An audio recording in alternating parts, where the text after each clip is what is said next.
Chicano ideas. How's it going, everybody? Culture is power, history is knowledge. This is Corkey Gonzalez Part 2. Some more information I thought I'd like to share deeper a little bit. So, Corkey Gonzalez, yes, was born in 1928, June 18th, and passed away in 2005. He was born and raised in Colorado. His family was from Mexico and his family was from Chihuahua. Corky Gonzalez, his mom passed away when he was 2 years old, so he was raised by his aunt, and he was the youngest of four brothers, and he had three half sisters. When he was a kid, he worked on the sugar field growing up with his dad. But Corky Gonzalez was pretty smart in school and graduated at the age of 16 in 1944 with a B average. So, and going to college, obviously at the age of 17 he was going to college, and which he graduated from Denver University, which I talk about in the previous video. And so in 1953, Corky opened the first sports bar in Denver called Corky's Corner, and with that he was always still interested in political realms, which he was started the campaign. He was the first Chicano district captain for the Denver Democrat Party in 1958, and he also in 1965 served as the Colorado State Chairman for the War on Poverty.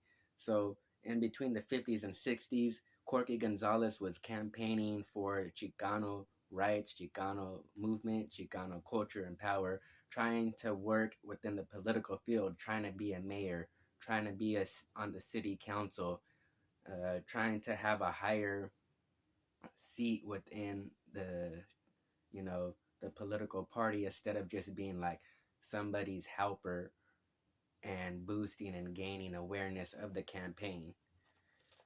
So in that, yes, after him not winning any of these elections and him promoting Viva Kennedy, see, he helped started the campaign, and also 1947 for the Denver mayor Newton registering Chicanos to vote.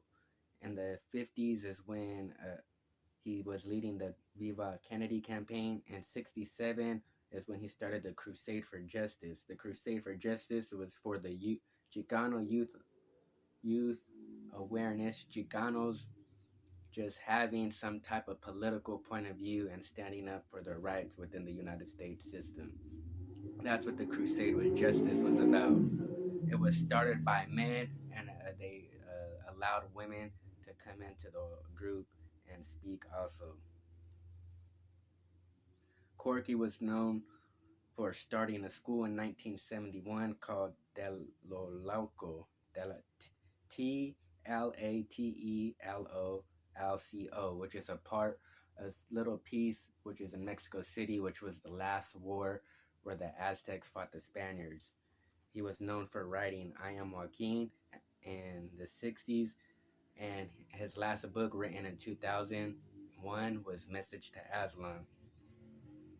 So he was known for also having after the Poor People's Campaign that I described in part 1, after the failure of that, he started the Chicano Youth Liberation Conference in 1969, which 3,000 Chicanos attended. A year later, he did had another conference, and in that conference, the state of Denver said, hey, look, we'll give you somewhere where you could have this conference at. He said no, because that's their place they're giving, and he don't want them watching it. We're going to choose where we have our conferences. We don't accept it. So in the 70s, and 1 year later, in 1970, is also while he had the second conference for Chicanos, he started the Colorado Raza United Party, and which lasted for years at a time. Corky Gonzalez is also being watched by the FBI because he was known as a radical for wanting Chicanos to have a piece of their land back, speaking up about us being mestizo, indigenous to this land, and learning very much about political rights by being a city councilman, working for mayors, working for state people who are governors. He has a deep history. He was obviously pretty smart, and Corky Gonzalez is a underestimated.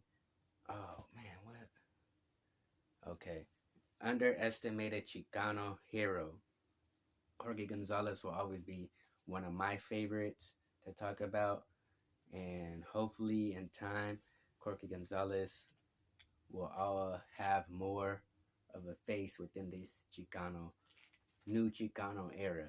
So shout out to Corky because in 1988 he was the first Chicano to be elected in the Colorado Hall of Fame, which in the first video I talk about his boxing career.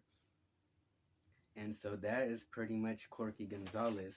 Corky Gonzalez was he was pretty political up until the 80s. Like if you watch my first video, and so he passed away in 2005, where the city of Colorado or Denver, where he grew up, did a big march for him. Uh, and Corky Gonzalez will always be remembered as a Chicano, and especially in Colorado, where he's from, where there's a Chicano Community Foundation that we're unaware of, and they honor Corky to the fullest from reading about it out there. He did a lot for the community and wanted to do a lot. And so, Corky Gonzalez, we salute you. Culture is power, history is knowledge.